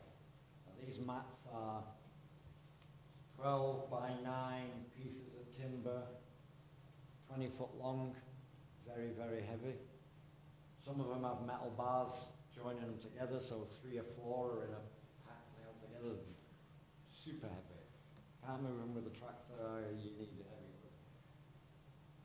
A lot of those mats are still on the pond bed where he left them. We need those out of there. So he's got some in the pond. I've counted them, I've got the numbers somewhere. How many are in the pond? Some are broken in the pond, and many are stacked along the dam. They belong to the former contractor. We need, and maybe ask George, the former contractor did not respond to the notification of ending the relationship. When did that go out? 2 weeks ago. 3 weeks ago, maybe. No response. So now we need to send another notification to the former contractor. You need to come and get your mats off our site. Before, give him a deadline, before the new contractor starts. So basically, we've got to give him 2 weeks from like now to come remove them. I suspect if the ending the relationship notice didn't stimulate the conversation about any settlement, the notice he's got to come and get his mats may stimulate a response about any settlement due. And the settlement due is critical because we know we have 248 in the bank. Do I have 230 or do I have 200? So once we know that settlement number, if there's anything, if it's not a zero, we know what the balance of the grant fund is. I can then take the cubic yard rate, as shown there, divide the balance of the grant fund by that, the selected contractor's cubic yard rate, and that becomes the basis for the contract volume to be removed, so that we use up all of them. So George, what do you recommend moving forward? For that, I mean, I would probably say I need to send a follow-up letter saying, let you know the contract's terminated, but you have these things out on the property removed by a certain date. Could you do that ASAP? Yeah. What date do you want me to use? How long should I we don't know give? what's reasonable, I don't know what's reasonable to mobilize. I did 2 weeks from today, 2 weeks from Monday. 2 weeks from 2 weeks from today. The 27th? I would do Monday because we're not going to be able to notify him until Monday. So it'd be 2 weeks from Monday. And John, I'm not sure I'm understanding the terminology you're using. I'm hearing big timbers, but also They call, they're referred to as mats. MATS? Yeah, mats. Well, they're not a mat, like in my mind, a mat is like something you roll out. No, these are giant pieces of lumber. But David, you might know better, is that an industry standard term for it? Mats, but, timber mats. Timber mats. That was the due date, Tuesday, the 28th, 2 weeks. Is that what was stated? Yeah, if he does the letter tomorrow, Yeah, 2 weeks from that would be the 28th, I guess. Yeah, that'd be the 28th. Sorry, I I haven't. shared with George that it seemed to me last council meeting, the consensus was that from council, they weren't due any settlement. Is that accurate reflection of council's feeling? Do what? That the former contractor, since he really didn't do anything, is not due any settlement, was the read I got from council last time. Well, is the sediment still there that was dumped on the side? Yeah, he hasn't moved anything off-site. And from our meeting with him, you all saw the minutes, he just said, oh, I only did exploratory work. I didn't mobilize, he said twice. I just did. I brought a piece of equipment out to do exploratory work. I didn't mobilize. I don't get what you said. It was my error interpreting the fact he brought all the mats, a pump, and heavy earth moving equipment as mobilization. I was wrong.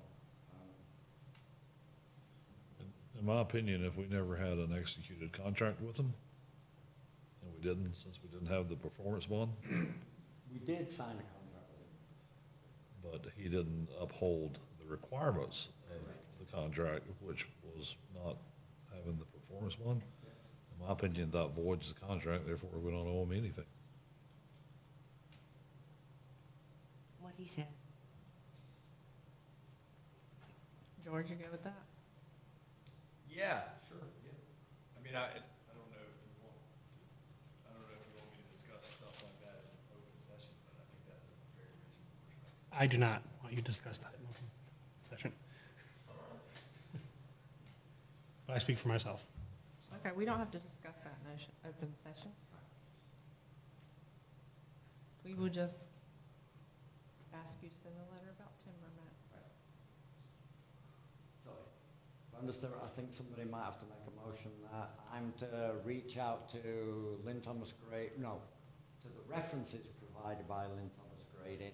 If it is in fact 3 distinct separate projects of comparable scope to our project, then I reach out to Lynn Thomas Grading and tell them you've got the job, and I move forward with George to do the contract. If he came out.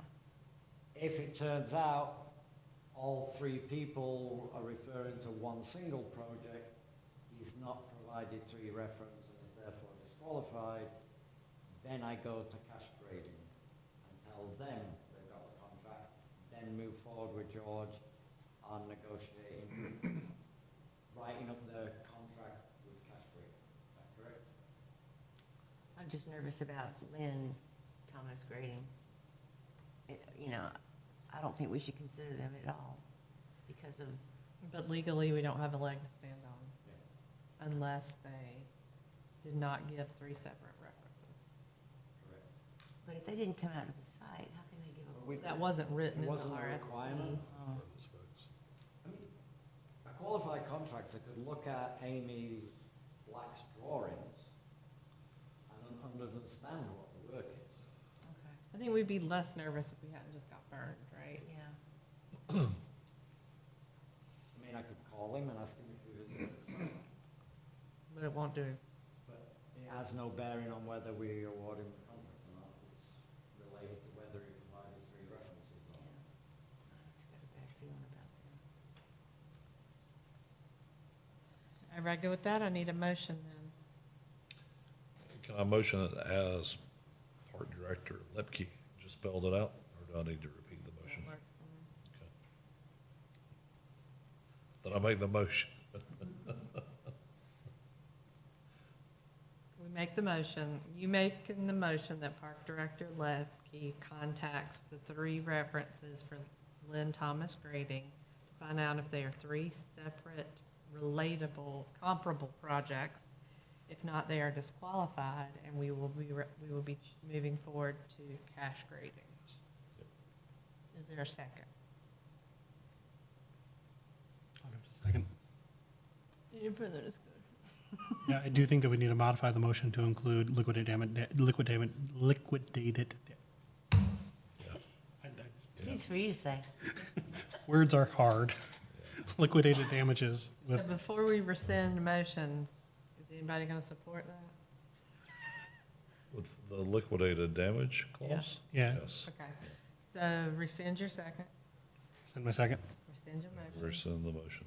Same motion as the first time, but with Specific liquidated damage clauses. up To to, be placed in the contract with the ultimate contract. Yes. Can you repeat that? You said with specific liquidated damage clauses? and when you say liquidated damages, exactly how much do you mean? Doing my math again, hold on. Additional $30,000?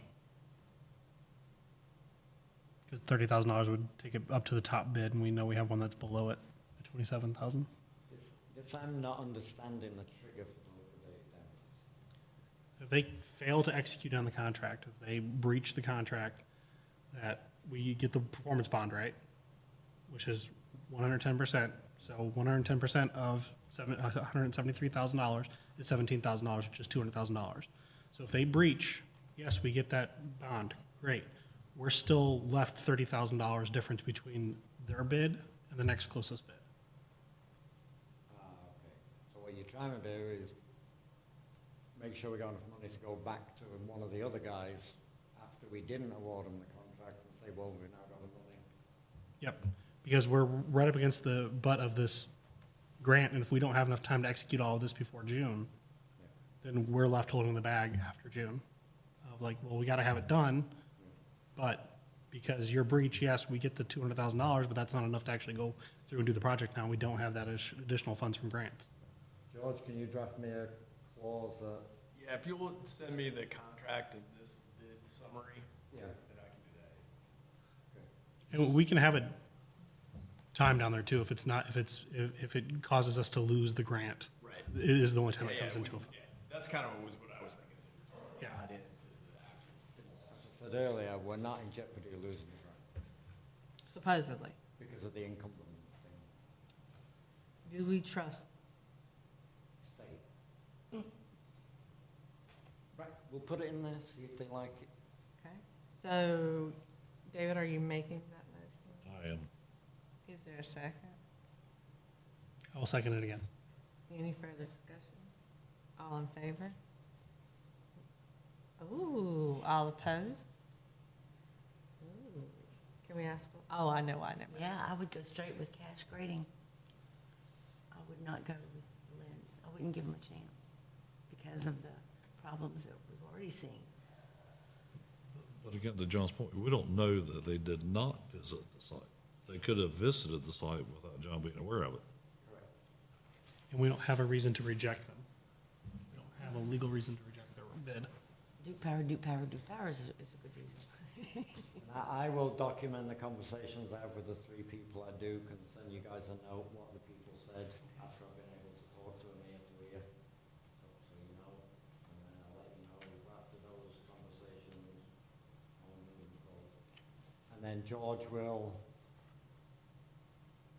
Send you, tell the previous contractor he needs to come and get his timbers off the site by 2 weeks hence.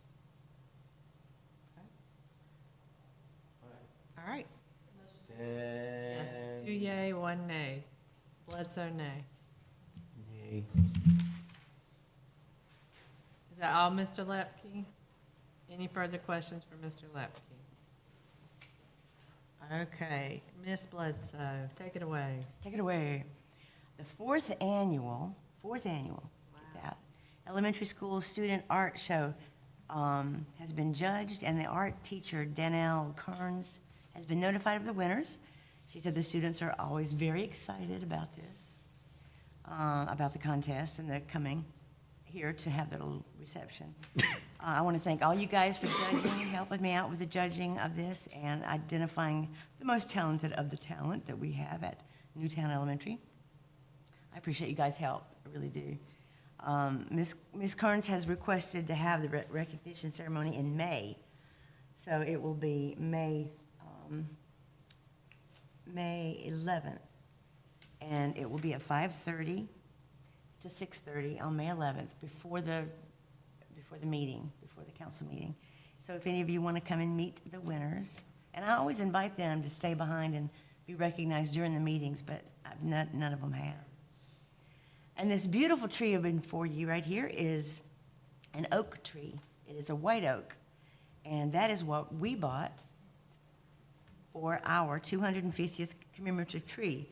The 4th of July, this 4th of July, America will celebrate the 250th anniversary of the signing of the Declaration of Independence. The National Liberty Tree Society, which is they were formed in like 1965 or something like that.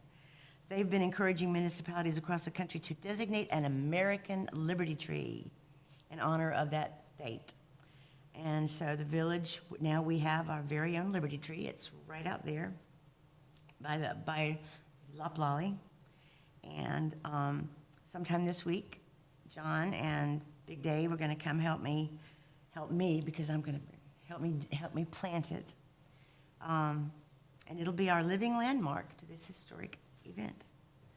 And as far as why an oak is our national tree in the United States. President Bush did that in 2004.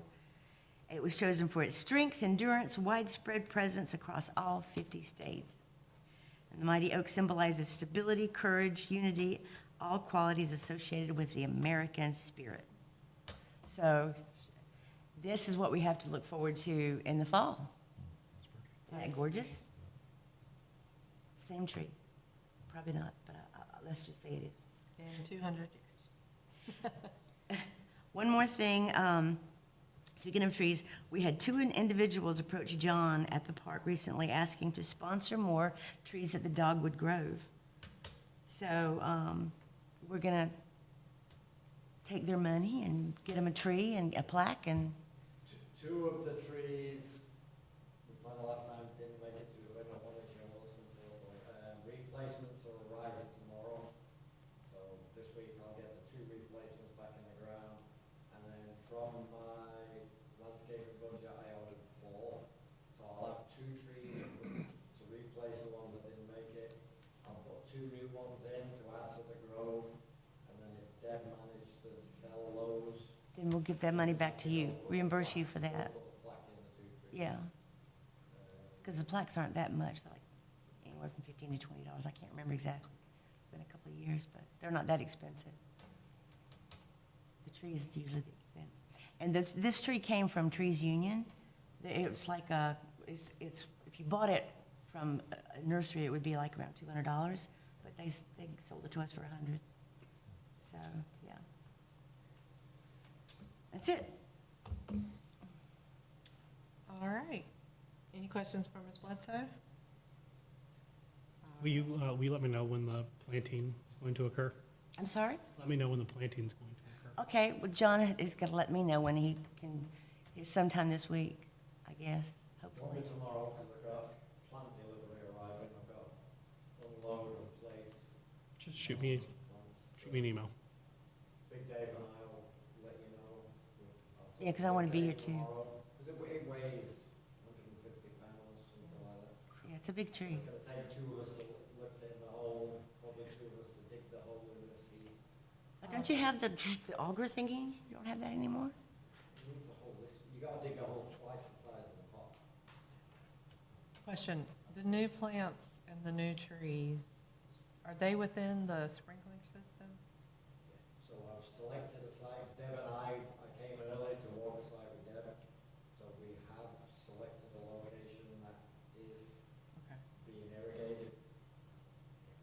And I've been coming this week and watering them, both of them. But we set outside by the pine we planted, and that area is irrigated. And then where we're gonna plant it is irrigated. And where are you gonna plant it? You know, we got a whole bunch of trees here, the maples. Yeah. There was a potential spot in the middle of 4 maples, but because those maples are a lot older than the oak, eventually they'll grow and they'll shadow the oak. So we found a spot over here where there are no surrounding trees. Those things, In the corner there. they'll live 200, 300 years if it doesn't get disease.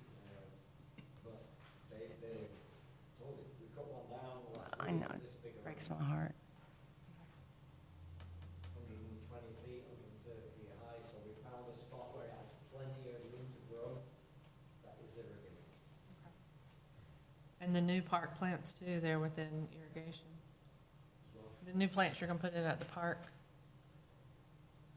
Do you have irrigation to the plants you're getting tomorrow? Will you have? Park. So the dogwoods, yes. Some of the others, no. I do it, I drag a hose out and sprinkle.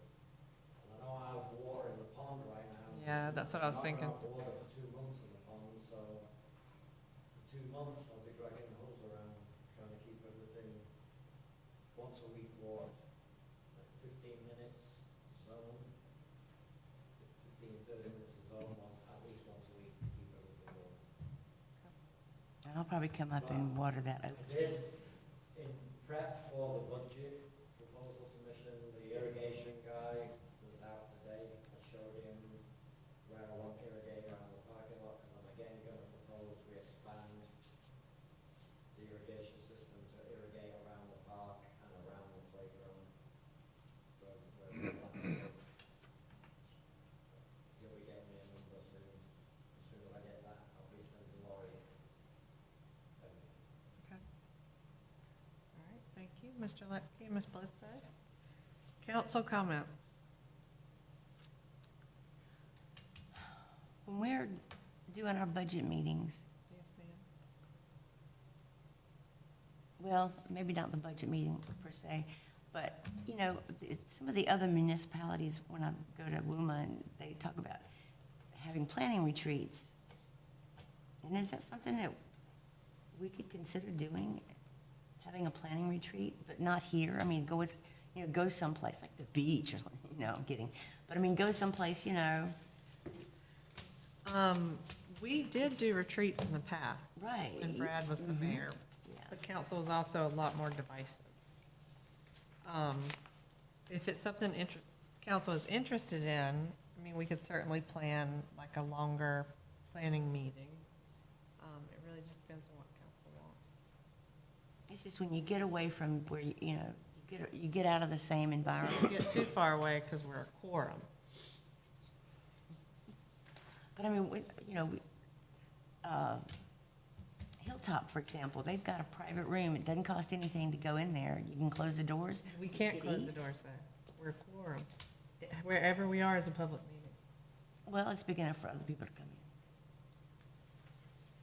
Cane Creek Park has 6 cabins, $55 a night is what they do, and they've got a 2-person double bed, 2 sets of bunk beds in each cabin. I am not sleeping in a cabin when I have $1 million dam to fix. And I'm getting pressure to pay an extra money for deputies. Yeah, well, I wasn't thinking that we would go someplace that costs money. I mean, I just seriously thought getting out of, I don't, with the exception of Mineral Springs, I can confidently say other councils are a little more divided about stuff. If we really were debating and at each other's throats about issues, then yes, maybe a retreat would be a way to get us to share common points. I was just thinking of it as an opportunity to think about things we could do, like this little garden area that we've been talking about. Chance to really plan for like 5-10 year future kind of stuff. That would be different than we've done in our other, you know? I mean, like what he was talking about as far as going around asking for donations and stuff. I mean, those are really good ideas. I might come up with some more. We could put on the May agenda to consider a work session sometime. And it doesn't have to cost money. I mean, it can be, like I said, Hilltop, we can eat while we're there, and there's room for people to come from the public. And you can close the door and whatever. Come in if you want to come. There's a little sign on the door. But anyway, So Deb's requesting a work session be put on the May agenda for council's approval. Okay. Anyone else? As far as council comments? Sure. Keeping in my trend of looking at the glass half full instead of half empty. I think 2 months ago, I was shared how impressed I was with the sign sweep contractor that we have. Last month, Amy and John, with their diligence on the park, on the pond.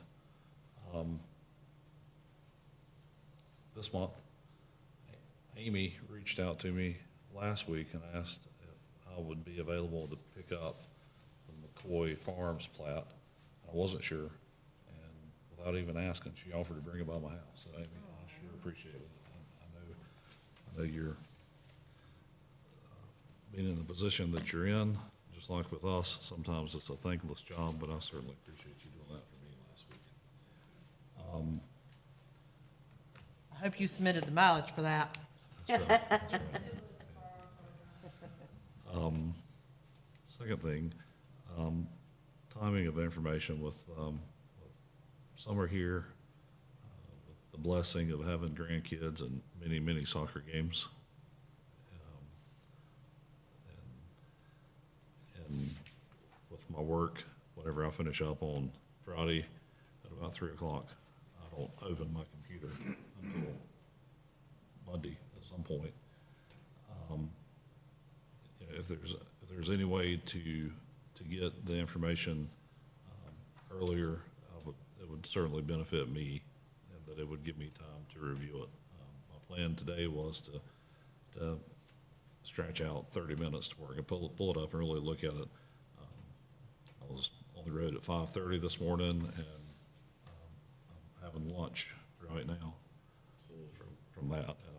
Wheeled straight into here, so I didn't have a chance to do that. So again, and I know it's, we're drinking from a fire hose a lot of time in order to get this information in, but the quicker we can get it, it would certainly benefit me.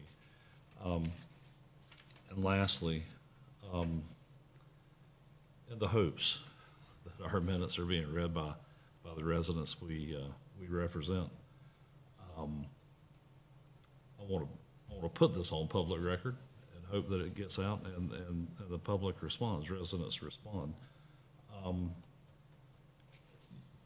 You know, right now, more than 3 out of 4 Americans are really, really concerned with the economy. I am too. I'm very concerned with the economy. And for that reason, and well, let me back up. By nature, I'm fiscally conservative. Right now, I'm fiscally scared. And I would, going into this budget meeting a month from now, unless we have very, very solid information, solid proof, solid feedback from residents, I'm going to be hard pressed to do anything to increase our taxes. If you look at the 4 ideals whenever Wesley Chapel was founded, one of them is promoting financial stability with low property taxes. Not comparable property taxes, not okay property taxes, but low property taxes. And again, I just encourage the residents, if there's feedback to be provided, I will certainly be all ears and will speak as loud as they speak to me about those needs. So. Yes, sir. Given that I'm losing my voice, I will abstain from this month's comments. Thank you. Thank you for those in the audience who have borne with us, bared with us for this time. We appreciate it. Thank you, team. We appreciate you being here too, and I will take a motion to adjourn. Motion to adjourn. Second. All in favor?